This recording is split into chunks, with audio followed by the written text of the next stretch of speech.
dia, boa tarde ou boa noite, galera. Me chamo Rogério. Eu me chamo Lucas, sou aluno nós dois somos alunos do CEPI Rocha Leal. E estamos aqui apresentando com um cara profissional, atleta profissional, e é o nosso professor de Educação Física aqui do CEPI Rocha Leal. Se apresente um pouco. Então, pessoal, eu sou o Rildo, sou professor de Educação Física, sou formado desde 2012 e atuo na área bem antes disso por ser atleta e ter sido atleta profissional na área da natação.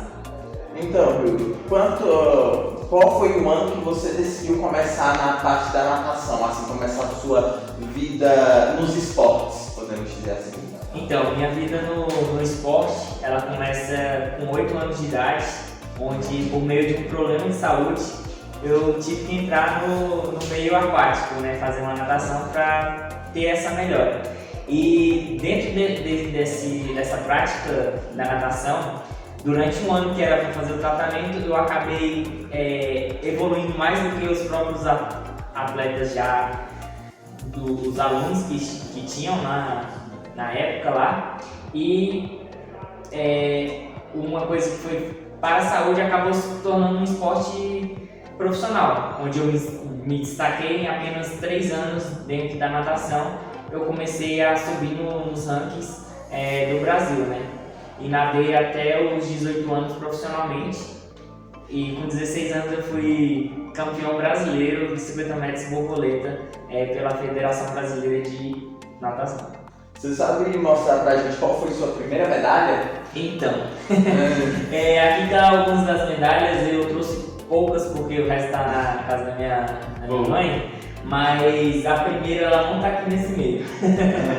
Ela não tá aqui, na verdade é um troféu, né?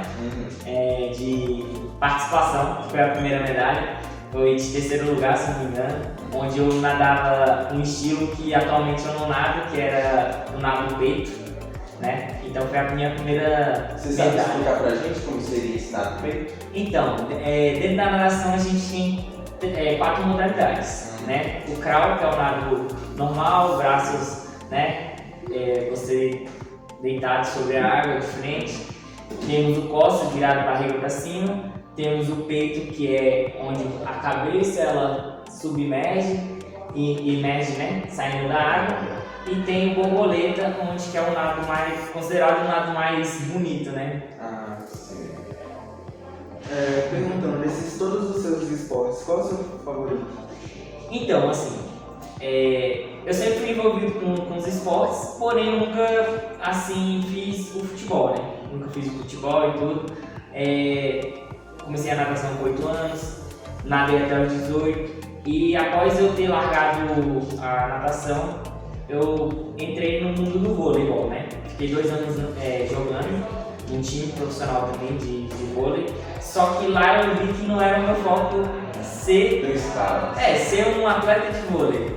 Tinha muito... O pessoal era muito preconceituoso com quem praticava vôlei naquela época, então eu meio que desisti e fiquei assim, sem saber qual esporte eu me daria melhor, né? E assim começa a minha história no jiu-jitsu, né? Onde, sem praticar esportes, um colega me chama para praticar a modalidade de jiu-jitsu, ele sempre me chamava, e eu nunca ia porque eu falava, não, esse esporte aí é muito estranho, né? Ficar lá se agarrando com outra pessoa, eu acho muito estranho, não vou fazer não. Só que essa insistência foi tão grande que eu acabei indo fazendo uma aula experimental, gostei, como na natação eu tinha ido bem e evoluí bem, no jiu-jitsu foi da mesma forma. Uma semana treinando eu já estava com uma evolução bem grande dentro do jiu-jitsu e segui em frente, comecei a treinar e hoje está fazendo 12 anos que eu treino jiu-jitsu profissionalmente. Assim, devido à pandemia eu ainda não conseguia a minha faixa preta, mas a gente está seguindo aí para ser um atleta faixa preta. Quando você tinha assim 8 anos, com um problema de saúde, você tinha dito que havia tido, mas você teve alguma influência assim, parte de família, para influenciar a você fazer as artes que você faz hoje? Artes marciais, natação? Então, meu pai meus tios, assim, eles sempre foram do mundo do futebol, né? Eles sempre gostaram de futebol e tudo, só que eu nunca tive essa grana pra pegar, jogar bola e tal. Praticava outras coisas, andava de skate, essas coisas tudinho, mas esporte mesmo em si, eu só vim praticar mesmo o esporte como esporte, né? Com a natação, né? Que foi o que me iniciou na carreira do esporte. Sim. A última vez que você fez a natação, você tipo só abandonou ela ou você ainda recorre a voltar? Não, o que acontece? Todo esporte, infelizmente, no Brasil, você tem um período, um prazo, né, de validade. Todo atleta é dessa forma.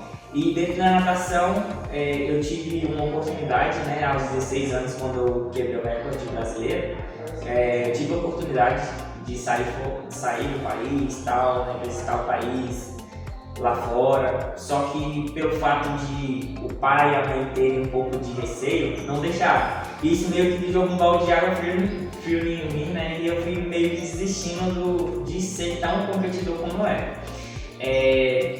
atualmente, eu não nado profissionalmente como eu nadava, mas eu tenho uma equipe de natação, que a gente até apelidou que é a equipe dos aposentados, e a gente participa de alguns eventos só por meio recreativo, né, lazer, isso. Mas, assim, até hoje eu nado, né? De vez em quando a gente se reúne, a galera vai pro lago e faz travessia. E pra coordenar essa vida de marido, de personal trainer, de professor, como é que você faz? Então, hoje em dia eu consigo organizar tudinho, né? Tem um dia certo de treinar, hoje em dia não atrapalha, né? Na minha relação com minha esposa, né? De eu ir treinar ela, brigar, né? Desde que ela me conheceu, ela sabe que eu era atleta, então isso nunca atrapalhou, né? Às vezes é chato assim porque a gente perde algum evento, né, de família e tal, porque eu vou competir, igual esse final de semana eu vou competir, né? Isso, tem essa questão, né?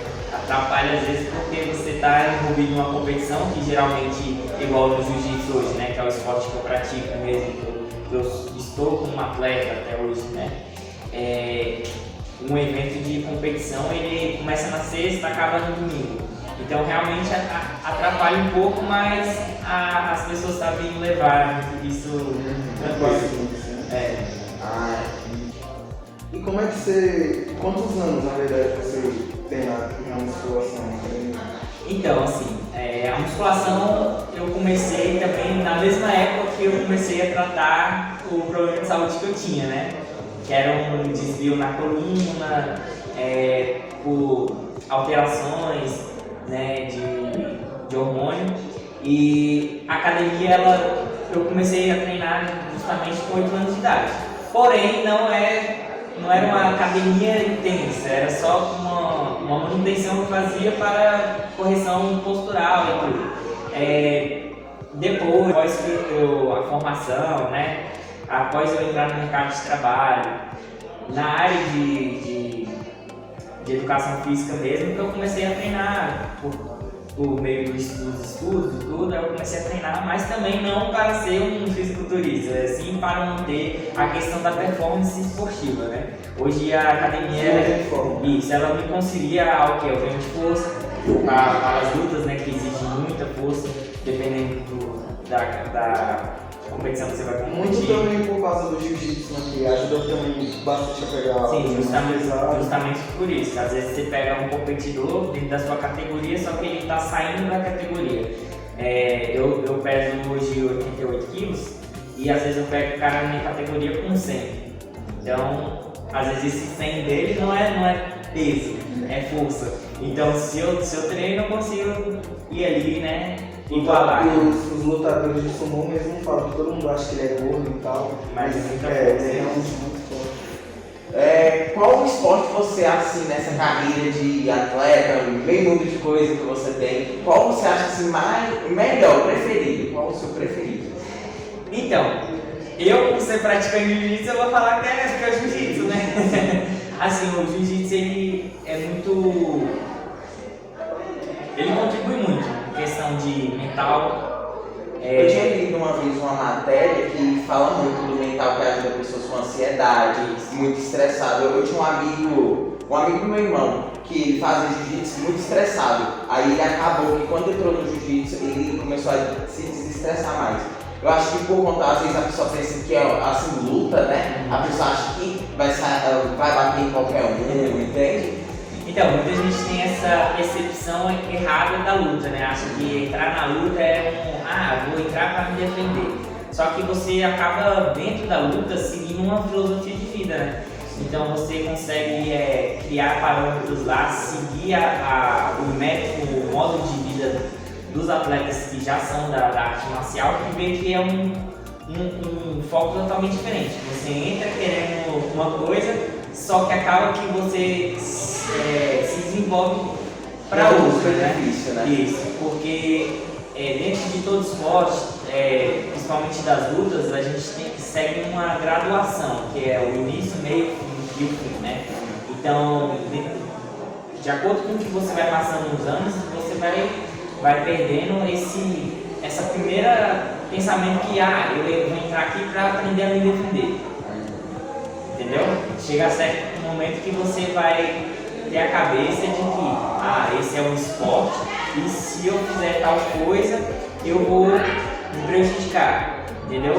Tem um ditado que fala assim: é bom você saber e não precisar do que você precisar e não saber, entendeu? E no jiu-jitsu, como qualquer outra luta, a gente segue essa filosofia de vida, de que a gente cuidar do nosso corpo, da nossa mente, saúde, tudo por meio do esporte, né? Eu acho que Espiritualidade. Tem a questão da espiritualidade. Eu acho que todo esporte, não só a luta, ela segue esse foco, né? No momento da pandemia que ocorreu, você continuou fazendo alguma prática que auxiliasse na mente, na saúde mental? Porque nós podemos ver, teve muitas pessoas que desencadeou ansiedade, depressão e boa parte que começou a fazer algum tipo de exercício físico, luta, começou a ajudar nessa questão de ansiedade e depressão. Isso, devido ao meu esporte, ele ser um esporte de contato direto, onde você está lá sobre submissão ou fazendo outra pessoa ser submissa a você na luta, infelizmente a gente teve que evitar ter o contato mínimo. Então os treinos eram em casa, sozinho, e acaba que chegou a certo ponto na pandemia que todo mundo parou. Quem estava treinando sozinho em casa parou, e aí veio ansiedade, depressão. Como eu também tive muita ansiedade depois que passou a pandemia, eu tive que correr atrás disso. Para voltar a treinar demorou, eu não voltei de imediato porque eu ainda estava com receio. E não volta naquela intensidade, né? Que eles pararam. Infelizmente tive algumas sequelas da Covid, né? E assim, a gente está tentando seguir agora, né? Quantas, em todos os seus níveis de natação, de jiu-jitsu, quantas medalhas você tem ao todo? De natação deve ter por volta de umas 3 mil. De natação. De jiu-jitsu, em 12 anos, eu comecei a competir na faixa branca, né? Na faixa branca, eu acho que por volta de umas 20 só. Contando com as outras até a faixa marrom, somando tudo. É difícil de contar. Porque assim, tem medalhas que são medalhas de ouro, tem medalhas de prata, como as que eu trouxe aqui, tem medalhas de bronze. Somando tudo deve ter por volta de uns 200 no jiu-jitsu. É porque o jiu-jitsu ele é diferente, né? Na época da natação eu tinha patrocínio, né, por ser atleta, né, profissional, e o jiu-jitsu depois de adulto é difícil você conseguir um patrocínio e tudo, e as competições são caras, né? Então, assim, você já explicou bastante pra gente, só que a gente já tá encerrando aqui pelo tempo, e a gente queria saber de você, qual a mensagem que você passa para os nossos seguidores que estão acompanhando a gente aqui agora, uma mensagem importante. Então, eu acho que, assim, todo mundo deve fazer um esporte, né? Eu acho que é um ponto de... É uma coisa que vai te trazer benefício, independente se você queira ser um atleta ou não. Faça um esporte porque o esporte ele muda vidas. Valeu pela presença aqui. E é isso, gente. Fechando por aqui o Cortes do Rocha. Quer falar alguma coisa? Pra finalizar, poderia mostrar uma das habilidades ali pra câmera? Ah, sim. Eu acho que a mais importante que eu ganhei nos últimos tempos foi essa. Ela é uma medalha do Campeonato Internacional de Jiu-Jitsu, né? Ele teve a sede em Brasília, porém ele me fez com que eu ganhasse a inscrição do Internacional de Jiu-Jitsu lá no Rio de Janeiro, só que veio a pandemia, né?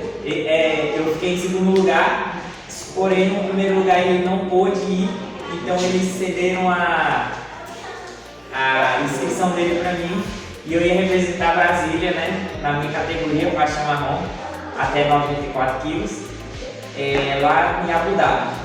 Você teria a seletiva no Rio de Janeiro, passando da seletiva eu poderia, né, se ganhasse, claro, representar o país lá em Abu Dhabi, na minha categoria. Então essa daqui eu acho a medalha mais importante assim, da minha carreira, embora seja uma medalha de segundo lugar, ela é uma medalha muito significativa para mim. Muito obrigado, Júlio, pela sua presença. E agora vamos finalizar. Muito obrigado a você que está assistindo, porque realmente foi uma conversa aqui que gratificante tanto para a gente quanto para você que esteja assistindo. Então, muito obrigado. Valeu, falou. Falou.